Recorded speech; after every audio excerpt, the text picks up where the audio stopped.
Hello everyone, let me introduce an easy guide to understand RecurDyn contact. For efficient and accurate multibody dynamic simulation, contact is one of the crucial factors. In case of force and joint, they can be calculated based on physical laws. Unlike these cases, contact has many numerical terms. In fact, many people have difficulties in understanding contact. But for efficient, fast, and accurate simulation, it is very important to understand the basics of contact algorithm. This is the index of this seminar. First of all, I will introduce contact mechanics and the basics of RecurDyn contact briefly. And I will introduce the types of RecurDyn contact and some basic functionalities.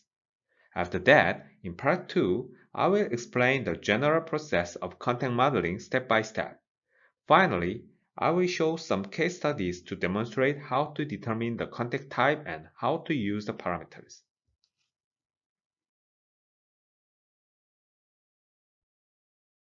Contact is a primary factor of interaction between bodies in most mechanical systems. So, in the simulation of mechanical system, contact modeling is extremely important. What is important for contact? It is important to define the contact conditions in an easy way. And fast contact algorithm is important. Of course, the results must be accurate. And various and easy to use post-processing are important. Since both rigid and flexible bodies are often used together, contact between them must be supported, including self-contact for the flexible bodies.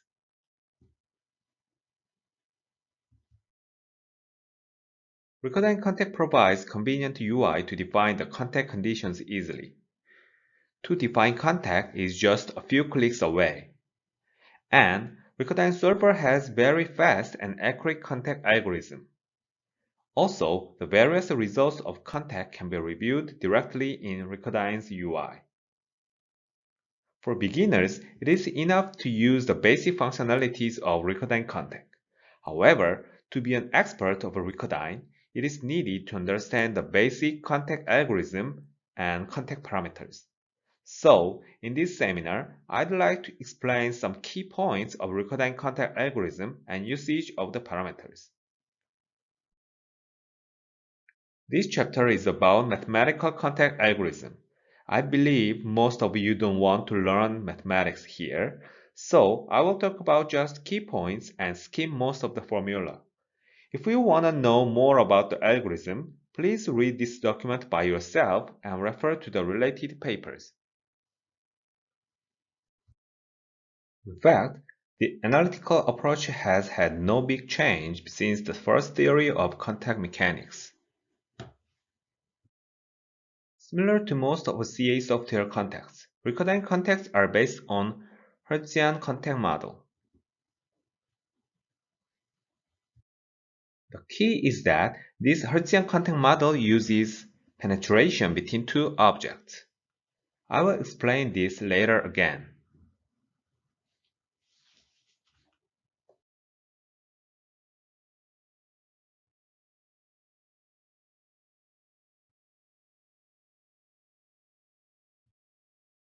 Based on Hertzian contact model, RecurDyn uses this yellow formula.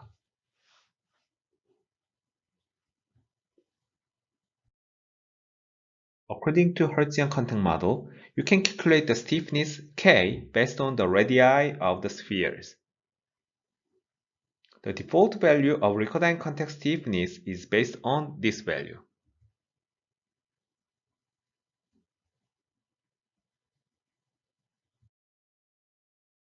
Stiffness coefficient K of the contact based on Hertzian contact theory can be calculated using the material properties E and nu and radii of the curvature of the solids. So, you can calculate K using this formula. Function Bay provides a stiffness helper in Excel file to calculate K. You can input radii and material properties to automatically calculate K here. Now, Let me explain the basics of RecurDyn contact. Please listen carefully. As will be introduced later, RecurDyn's contact can be divided as shown in this chart. First, it is divided into 3D contact and 2D contact. Then, 3D contact is divided into general contact and primitive contact. General contact is divided into geosurface contact and solid contact and legacy contact. 2D contact is divided into general contact and primitive contact. In most cases, you just need to use geosurface contact and primitive contact for 3D contact, and geocurve contact for 2D contact. Let me explain the computing process of RecurDyn contact force. First, the bodies get close. Since there is no penetration, the contact force is 0 yet. Second, there is a bounding buffer box around each body. It is a little bigger than the original body. This bounding buffer box is related to maximum step size factor. If these bounding buffer boxes overlap each other, RecurDyn solver judges that contact will occur soon. So, solver uses maximum step size factor.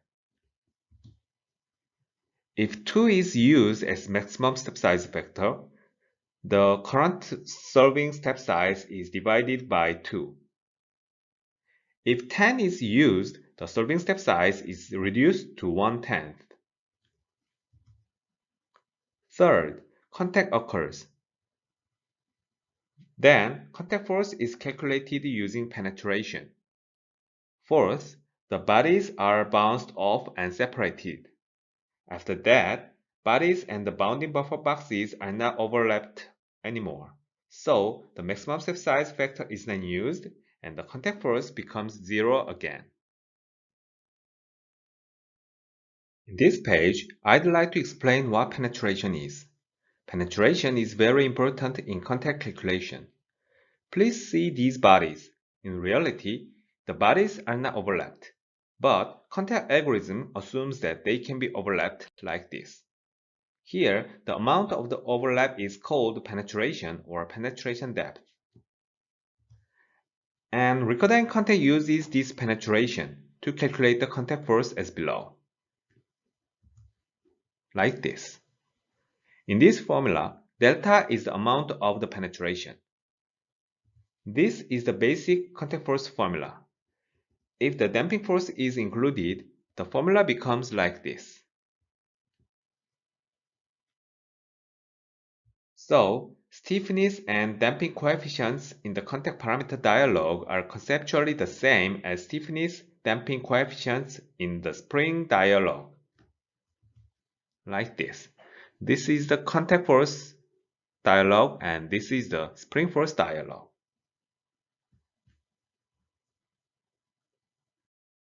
In this example, the penetration increases until the external force and the contact force reach equilibrium. To make it simple, unit was ignored here, and 30 means the weight of the box. In case 1, the weight of the upper box applies force 30 downwards, but there is no contact force because delta equals 0, so the upper box moves downward. In case 2, there is penetration. Delta is equal 1, so contact force occurs. But since 30 is greater than 10, the box still moves downward. In case 3, 30 is still greater than 20. The box still moves downwards. In case 4, finally, the force equilibrium is achieved. 30 equals 30. Here, to help your understanding, it was explained as if delta is very big, but in reality, delta is very small.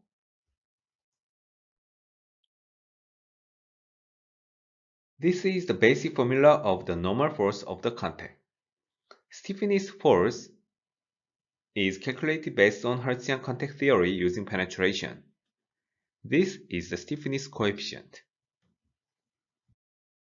Damping force is calculated based on a little more complex formula. like this.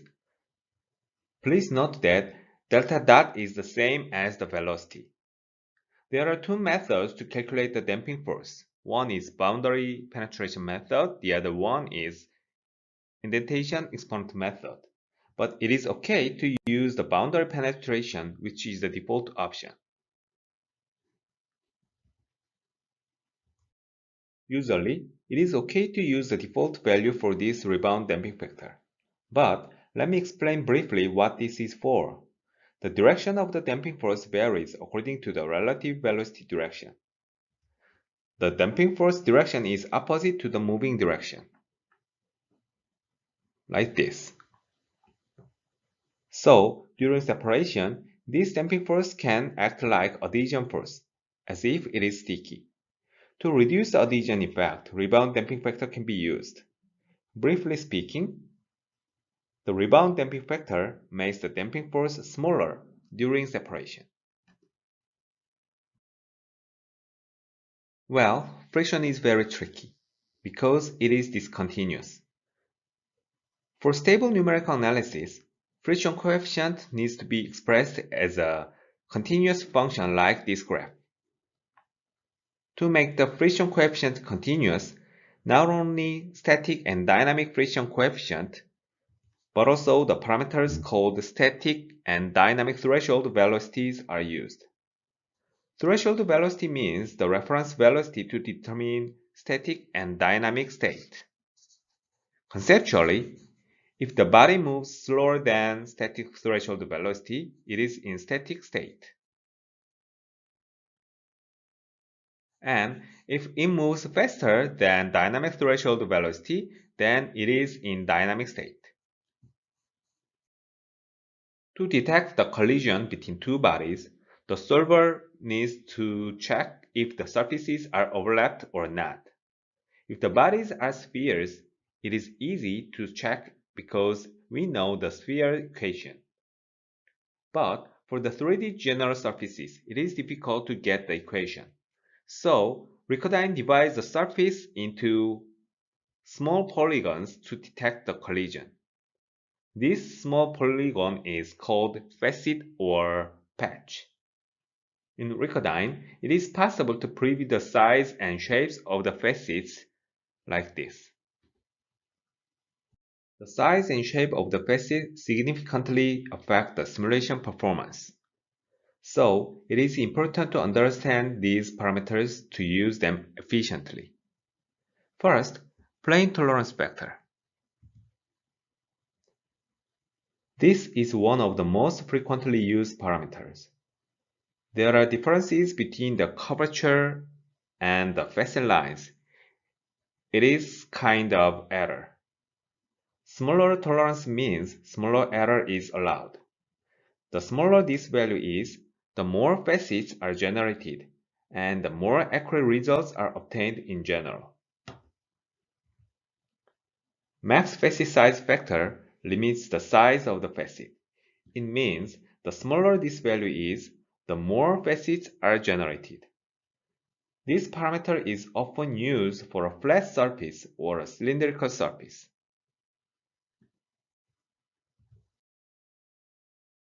Here is a demo video. For a sphere, you can see how plane tolerance factor works. 1 is used, then 3 is used, then 8 is used. For a cylinder, you can see that the facets are too long.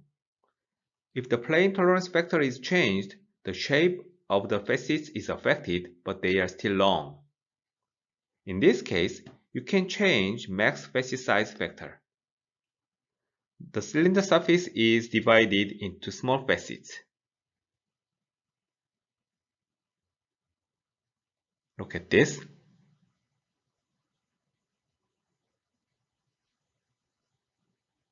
See?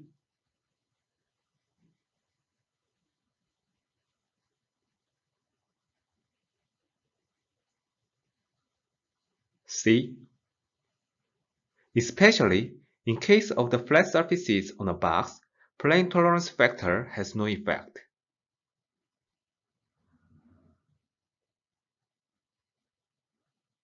See, this is a plane tolerance vector, but no difference.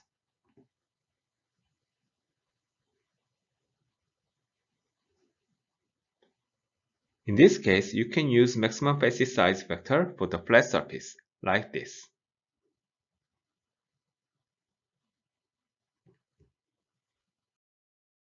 In this chapter, I will introduce the types of RecurDyn contact, especially 3D contact. Here, let me explain some details of 3D contact, especially about geosurface contact, solid contact, and primitive contact. First, solid contact. The basic algorithm of solid contact is that contact occurs at one point. So, solid contact is fast, but not appropriate for the contact between complex surfaces, since there are many contact points. This contact only supports rigid and rigid contact. This is effective when penetration is relatively small, or when the contact occurs between convex surfaces, or the contact occurs between convex surface and flat surface.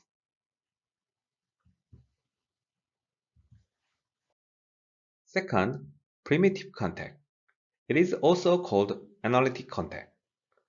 For primitive contact, mathematical equation of the geometry is used instead of the facets.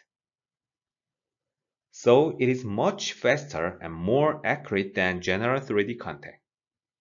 But general surface cannot use this analytic contact. As you can see, there are many kinds of primitive contacts in RecurDyn. It is very useful if you can use these primitive contacts appropriately. For example, this model uses sphere contacts, and it is 13 times faster than using general 3D contact. This model uses cylinder contact, and it is 7 times faster than using general 3D contact.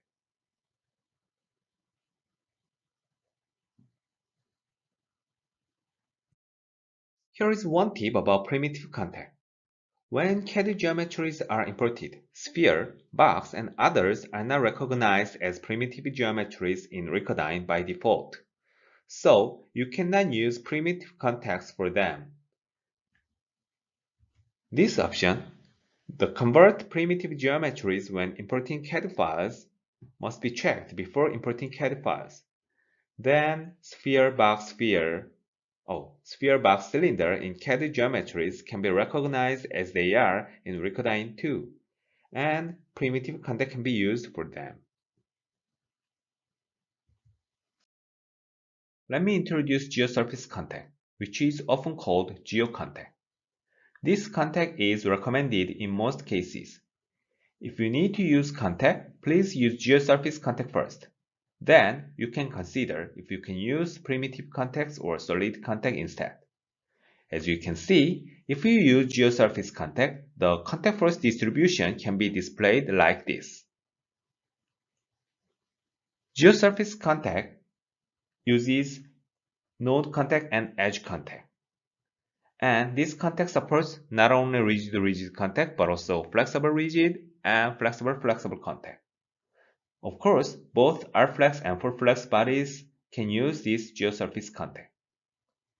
Also, this supports several advanced options and functionalities such as CPM, smooth option, and contact pressure. Like this. Please note that geosphere contact and geocylinder contact are partial primitive contacts based on geosurface contact.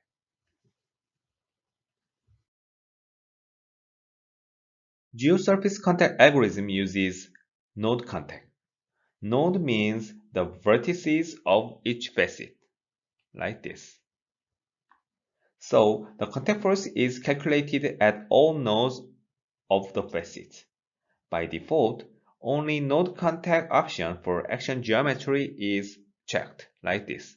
This is for base, it is unchecked. You can use this default setting as it is in most cases. Edge here means the edges of each facet. The contact force is calculated when edges of two geometries meet. For example, let's see these two boxes with a small number of facets. The nodes only exist at the vertices of the boxes. So when two boxes contact, no node contact occurs because node doesn't penetrate the facet. But with this option, contact force can be calculated at the intersections of the edges. This option is checked by default, so you don't need to bother with finding this option to be checked. Since geosurface contact uses facets instead of the original surface, there are discontinuities at the nodes and the edges of the facet. This discontinuity can cause the oscillation of the contact force. If the smooth node contact option is used, RecurDyn solver generates harmonized surfaces from facets to remove discontinuity. As you can see, when this option is not used, the magnitude of the contact force is not smooth. You can see the direction and magnitude changes a lot. See? But with this option on, the contact force becomes very smooth. See? The contact force, the direction and magnitude changes very smoothly. Let me explain CPM, consistence penetration method. In most cases, users don't need to modify this option, CPM. CPM is used by default, but please remember when this option is needed. If this option is not used, the contact works as if the stiffness is increased in proportional to the number of contact points. For example, there are three cases like this. In case 1, there are two contact points, so contact force is calculated like this. So the penetration will become F over 2K. In case 2, the contact force is this. So the penetration becomes F over 3K. In case 3, the penetration becomes F over 5K. It means for the same model, penetration can be different depending on the number of contact points. In other words, the simulation results can be different depending on the number of contact points. To prevent this kind of differences, CPM is used by default. With this option, K, stiffness, is recalculated to be inversely proportional to the number of contact points. Please note that CPM is valid when the direction of the contact forces are uniform. If the contact direction is not uniform, such as a cylinder that fits tightly into a hole, CPM doesn't work properly. I will explain this case later.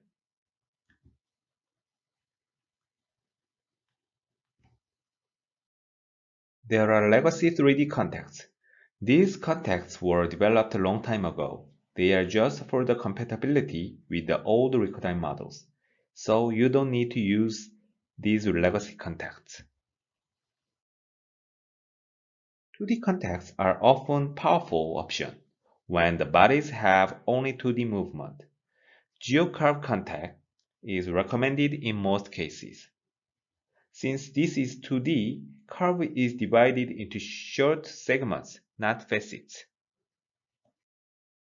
Parameters are similar to geosurface contact. There are 2D contacts such as primitive 2D contacts and legacy contacts. I have explained the wide range of information about contact.